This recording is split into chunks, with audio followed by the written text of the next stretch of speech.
Hi, my name is Geoffrey, and I work for the Institute of Philosophy of the Czech Academy of Sciences in Prague.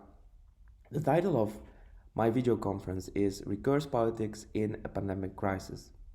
Now, the ongoing COVID 19 pandemic poses without doubt many political challenges worldwide. Governments are facing diverse ethical dilemmas. For example, they have to choose between either shutting down the economy in order to reduce human contact, infection, and saving immediate lives, or, on the other hand, allowing some economic activity in order to reduce poverty and related debts on the long term. Other challenges include deciding whether to order people to stay indoors, minimizing the risk of infections, yet with the result of increasing the risk of other diseases and major issues such as cardiovascular disease, domestic violence, or depression. In this video paper, I will address some of these ethical challenges while focusing on rigorous philosophy in order to show, in particular, how policy making can improve in a pandemic crisis. By policymakers, I understand those people who are in charge of managing a pandemic crisis, including politicians and experts in other diverse fields. Before turning to Ricoeur's philosophy, I would like to focus briefly on the existing scholarly literature about pandemic outbreaks in order to identify a problem in how in current policy making how it deals with a pandemic outbreak. Recently, scholars found out that one of the major issues of a pandemic, understood as a large outbreak of a disease over multiple countries or worldwide, is that it leads to discrimination of cultural minorities. This is not only because cultural minorities typically have less access to healthcare, which makes them more vulnerable to a pandemic outbreak than wealthier and more powerful cultural groups. That is, social determinants such as poverty, overcrowding, and poor sanitation are well known contributing factors to the vulnerability to disease. But what is more, scholars find that an outbreak of a pandemic typically leads to a narrative that reflects politics of blame, which typically attributes responsibility for the sources of the outbreak to a cultural minority group. For example, several incidents of discrimination against Asian populations occurred during the SARS outbreak in Toronto in the early 2000s. These incidents expressed a shared blame narrative that Asian communities were responsible for causing the SARS outbreak. This is also the case for the current COVID 19 pandemic, as the increasing incidence of violence, racism, and discrimination toward Asian Americans, for example, during the COVID 19 pandemic, have demonstrated.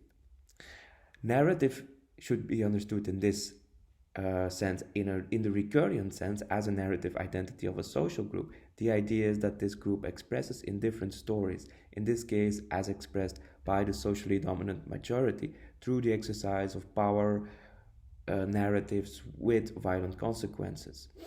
In the case of a pandemic outbreak, blame politics finds its expression, moreover, in diverse narratives such as in the use of social media, but also in political discourse and even in scholarly literature.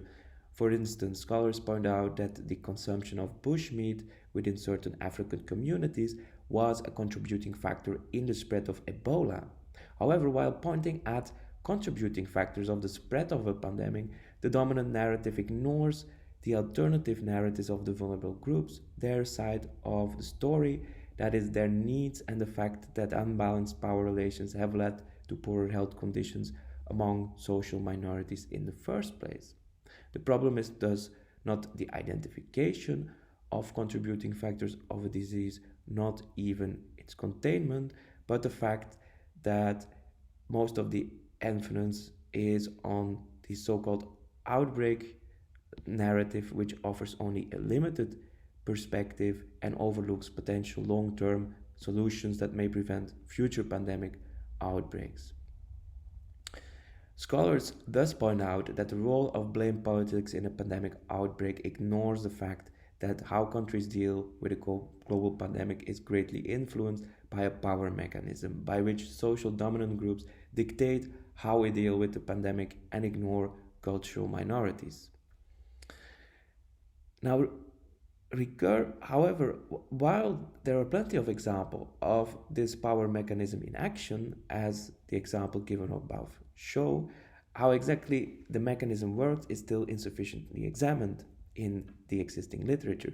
Furthermore, while scholars point out that the importance of the presence of the narratives of cultural minorities in politics and the media, they fail to indicate how this should be done, how pandemic crisis policy can improve for minorities.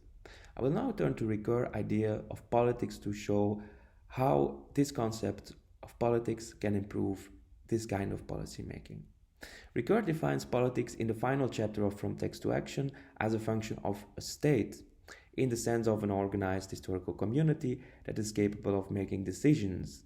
Moreover, the politics of a state as an organizational structure is not a formal structure, but an expression of concrete historical, what Ricoeur calls mores, accepted norms, and symbolisms. This is what Ricoeur understands as an historical community's narrative identity, which means that any community of people within a certain historical and cultural framework makes decisions that are based on a shared ideology, a system of ideas that translates into symbols and stories that the members of the community share, for example, myths, urban legends, or shared history, but also translates into the norms of that community. That is, the rules of how the community should act and decide upon problems or challenges. In the case of a pandemic such as COVID-19, we can clearly see the response of different nations reflect their respective ideologies. For instance, national decisions how to curb the outbreak reflect their leaders' search for power. An example is Hungary's bill that recently passed to suspend the democratic elections indefinitely for the time being in the name of supposedly preventing mass gatherings and thus spreading the virus. From the fact that there clearly exist alternative methods to prevent mass gatherings during elections, such as voting online or by mail, it is evident that Hungary's COVID response reflects its politics, which has increasingly, over the past years, aimed at winding down democratic institutions. Yet, how nations are responding to COVID 19 is, of course, not all doom and gloom. Some countries have been particularly successful in the fight against corona. The World Health Organization has pointed out, for example, that New Zealand's success in containing the virus is the result of this country's speedy and transparent health care guidance towards the public. Ricoeur's idea of ideology helps understanding the mechanism behind the differences in response to COVID 19, in particular, why this varies from an abuse of power to successful policy making. Ricoeur defines ideology, as I mentioned earlier, in its social sense as the expression of a social group's ideas, values, norms, and symbols, which determines the group's policy, including health care policy. However, because ideology is not absolute truth, it requires a certain interpretation of reality by the group, a kind of collective perception, and how to deal with this reality, varying depending on the group. Moreover, at the same time, ideology reflects how a social group wants to represent itself in relation to its history and origin. In other words, Ricoeur shows that an ideology is at the same time a group's policy for future decisions and a reflection of its historical identity. Ideology reflects a people's identity in a certain cultural and historical framework. To put it simply, how a nation wants to represent itself, whether as an autocratic state or as a democratic state, works through in its response to a pandemic. This reflects what the scholarly literature is finding. Ricoeur identifies three main features that explain in more detail the power mechanism behind a pandemic response and highlights the potential power abuse that can emerge out of a pandemic response.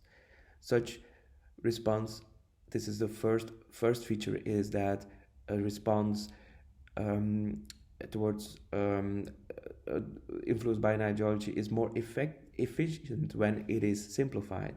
That means that populist and simple beliefs and claims are easier to sell to the public than complex opinions.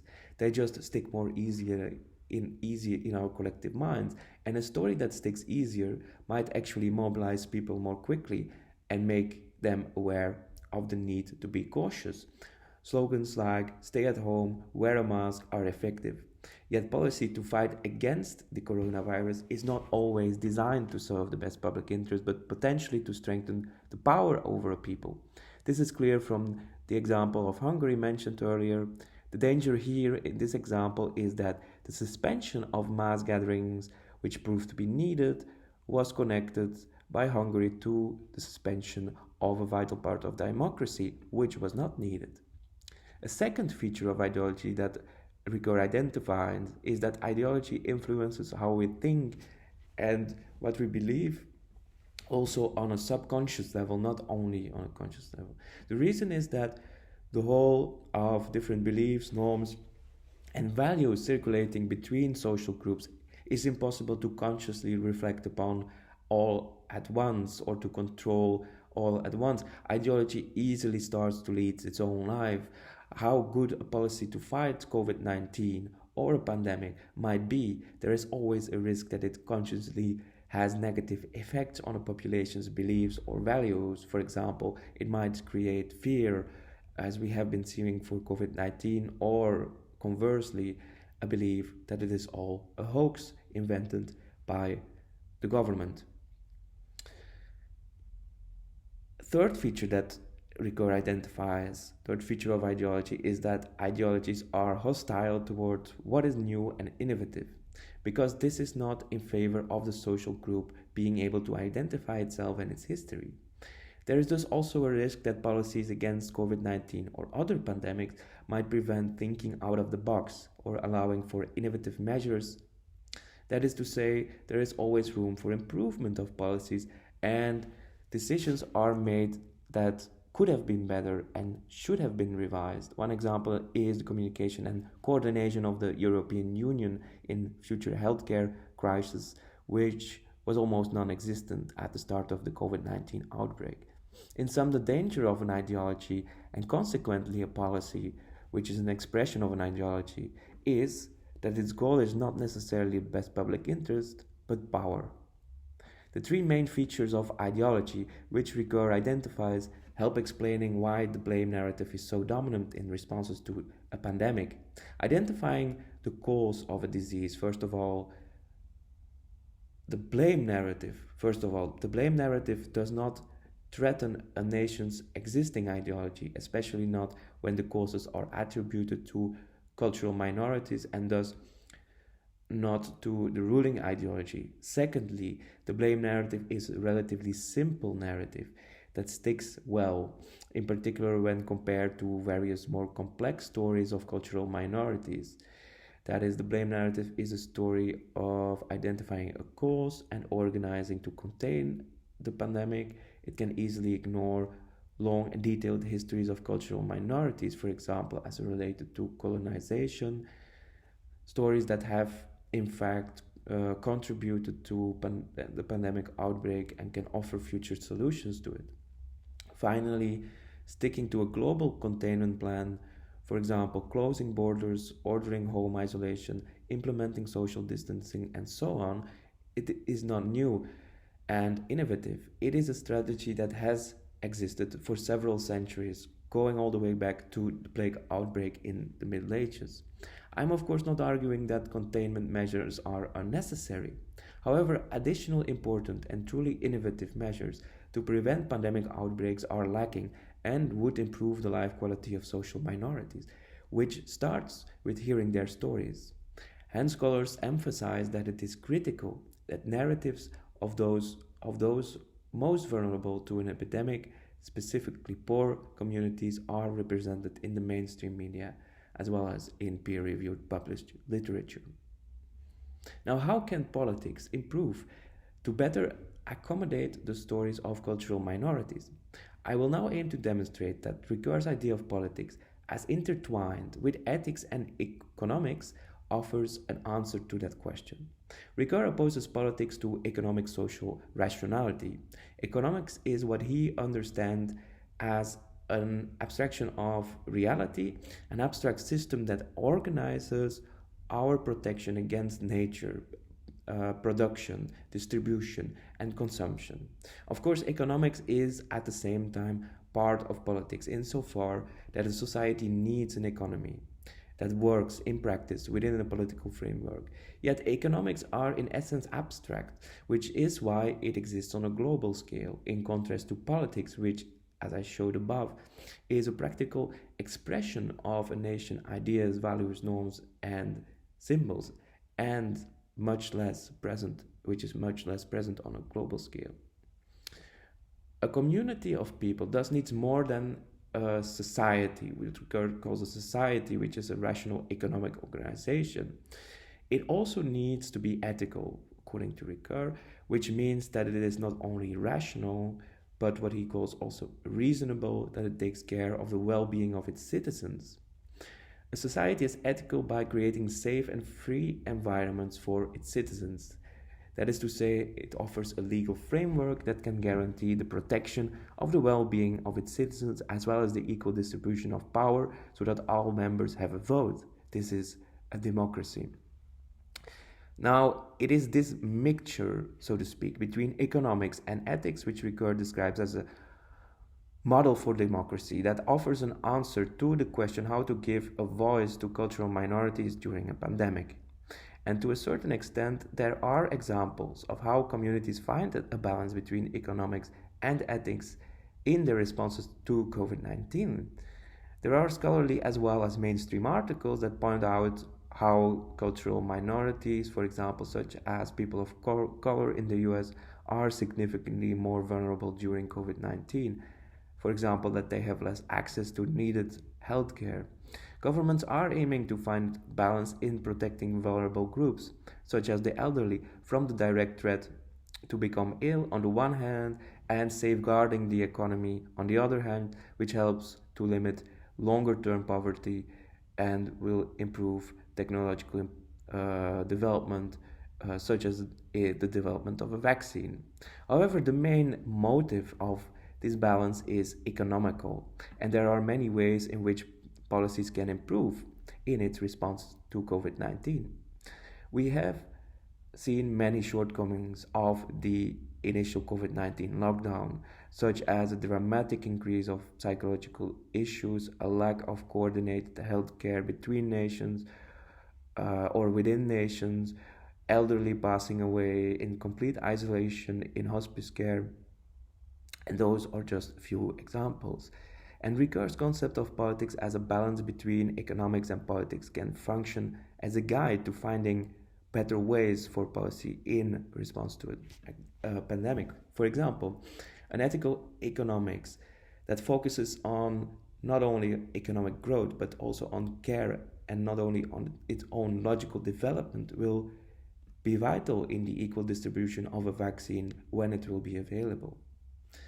Now, to finish my talk and to clarify a bit more how Ricoeur's thought can help improving policy in a pandemic crisis, I will couple a few of Ricoeur's concepts that are opposed but that offer a good policy, guidance for good policy when they are in balance. First, power as opposed to freedom.